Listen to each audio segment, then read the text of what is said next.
Assalamualaikum warahmatullahi wabarakatuh. Alhamdulillah, sahabat Rian K dimanapun berada, dan juga sahabat Mahabatul Aulia dimanapun berada, baik di Indonesia ataupun di Singapura, Malaysia, atau Malaysia atau dimanapun pokoknya betul. yang mendengarkan channel Rian K, yang menyaksikan. Insya Allah pada kesempatan ini kita ngobrol pi ilmuan, ngobrol pi kahirupan, Ngopi. ngopi. Jadi judul nanti ngopi ya. Ngobrol pi ilmuan, ngobrol pi kehidupan. Siapa? Jadi gimana Pak Mas, selama perjalanan dakwah di masyarakat ada menemukan permasalahan-permasalahan yang memang kita ya kalau bisa kita menjadi solusi kita bahas, kalau memang belum bisa nanti kita kaji lagi. Jadi gini Pak, kadang suka heran yang namanya manusia itu ketika kita berbuat baik dalam artian di sini menurut Al-Quran atau kitab, menurut Quran dan hadis. Tapi kadang orang berpersepsi bahwa kita itu riya, kita itu sombong Dalam bab apa? dalam hal menebar kebaikan. Contohnya masuk aja ke contohnya. Contoh misalkan kebetulan nih saya nih punya rezeki Pak, berbagi. Orang wah sombong lu baru punya segitu aja udah mau berbagi. Itu menurut Abah gimana? Jadi kembali lagi berbicara kajian hati itu adalah memang tidak bisa dijudge oleh kajian zuhir. Jadi tidak semua yang membagi-bagikan itu ria, dan tidak juga yang sembunyi-sembunyi juga tidak ria. Artinya ria dan tidak itu tergantung hati si pemberi itu. Jadi kembalikan lagi Iya, Pak. salah satu contoh, karena nggak mau kelihatan orang lain misalkan, akhirnya mau sodakoh karena ada orang lewat, nggak jadi sodakohnya karena takut ria katanya. Kemudian ada lagi yang mau sodakoh lagi, ada orang lewat nggak jadi lagi. Itu solusinya gimana? Maka masukkan saja sodakohnya dan tutup dengan doa, ya Allah terima sedekah saya.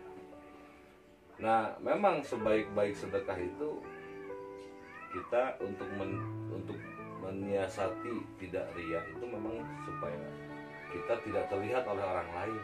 Tapi di satu sisi sedekah juga harus dilihatkan karena ada syiarnya di sana, dakwah. Ya kalau semua dakwah sembunyi, Rasul juga kan memang diawali dengan dakwah tersembunyi. Tapi pada syiarnya kan Rasul dakwah terbuka. Jadi pada intinya ria ataupun tidak bukan kajian zahir.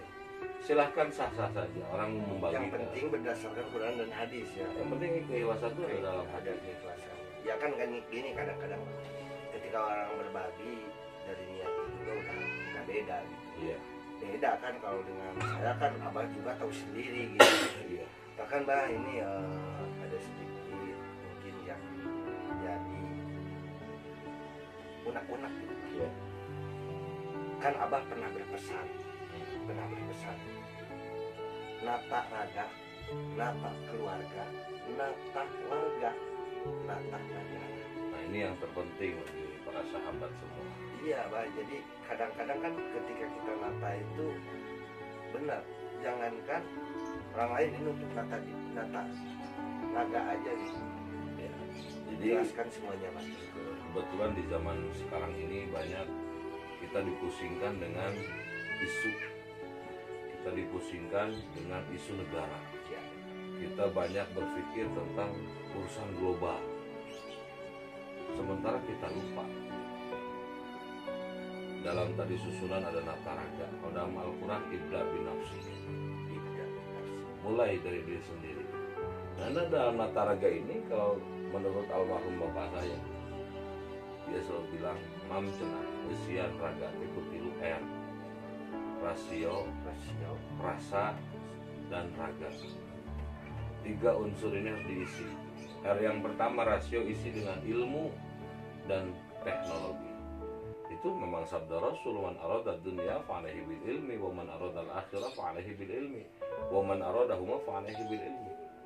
Kalau kita ingin menguasai dunia, siapin ilmunya.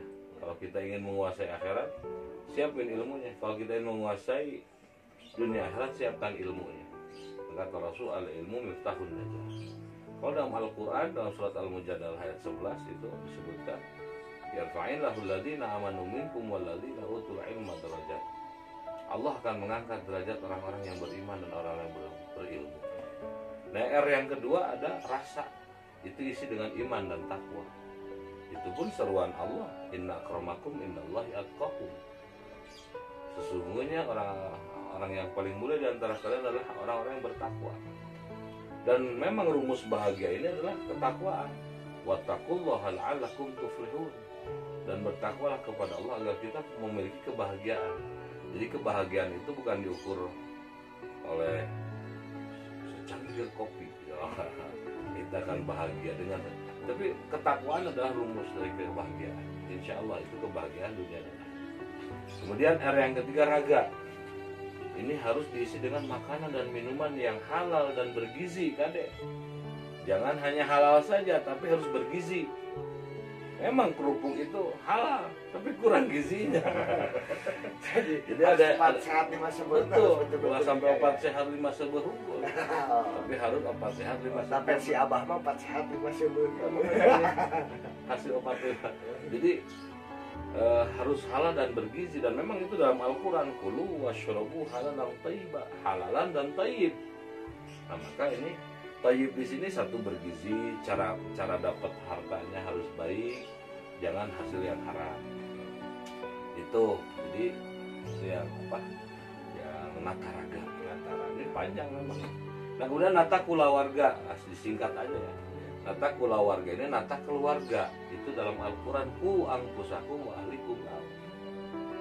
Jadi jaga diri kalian dan keluarga kalian dari terkena api neraka. Jadi jangan dulu ke yang luas negara, apalagi ngurusin keluarga. Periksa bagaimana sholat kita selaku pimpinan keluarga, bagaimana ibadah kita, istri kita, bagaimana ibadah dan kualitas akhlak anak-anak kita. Telaah dulu keluarga kita. Nah, insya Allah kalau setelah, jangan sampai nantinya keluarga kita berkumpul di dunia tapi di akhirat kita berpisah. Nah ini jangan sampai. Nah, kita pun juga Kang Amas sama Abah juga jangan sampai di dunia saja kita bikin konten. Amin. Nanti di akhirat kita juga mendapatkan pahala dari membuat konten Rian kayak ini. Amin. Ya. Insya Allah Rian kayak ini adalah satu channel yang membuat pencerahan positif dan damai terhadap hati kita. Ya. Nah, yang ketiga ini ada nata warga. Nah, baru lingkungan. Karena menurut survei lingkungan itu 75% berpengaruh terhadap pembentukan karakter masyarakat. Ya, itu jelas Pak. Yang paling sulit itu Pak. Iya, makanya harus ada gerakan umaro dan ulama di tempat itu untuk sinergi membentuk sistem masyarakat yang disebut dengan baldatun thayyibatun wa rabbun ghafur. Negeri kecil yang mendapatkan keberkahan dari Allah SWT. Nah, baru kita nata negara. Baru kita berpikir negara kalau memang yang tadi dasar diri kita, keluarga dan lingkungan sudah baik. Jadi jangan langsung mengkritik negara, karena tidak mungkin kita menilai satu negara dengan otak kita. Sementara negara sudah komplit perangkatnya. Ya, sepakat Pak. Karena kebanyakan kan sekarang Abah tahu sendiri. Kadang-kadang terus terang Pak, ketika ini jangankan orang lain, saya juga kadang-kadang merasa risih.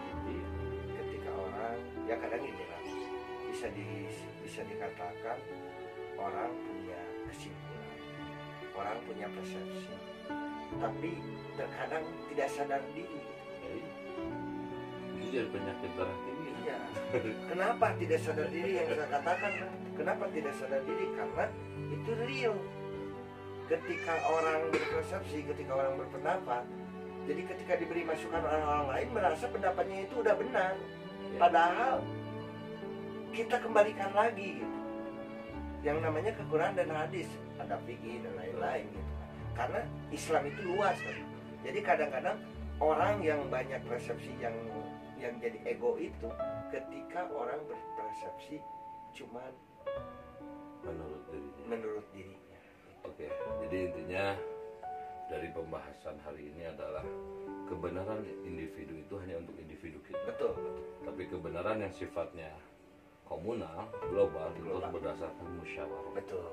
Wasyawirhum fil amri, bermusyawarah dalam satu urusan. Insya Allah negara kita sudah lengkap perangkatnya dengan adanya DPR, dengan adanya MPR, dengan adanya aparat polisi, TNI, dan berbagai stakeholdernya negara sudah lengkap. Insya Allah kita doakan negara Indonesia di Agustus ini yang ke-76, mudah-mudahan senantiasa pemimpin kita ada dalam lindungan Allah Amin ya Allah. Subhanahu wa Ta'ala, dan kita sebagai masyarakat bersihkan hati, bersihkan pikiran, mari kita bergerak dalam kedamaian. Assalamualaikum. Waalaikumsalam. Bismillah.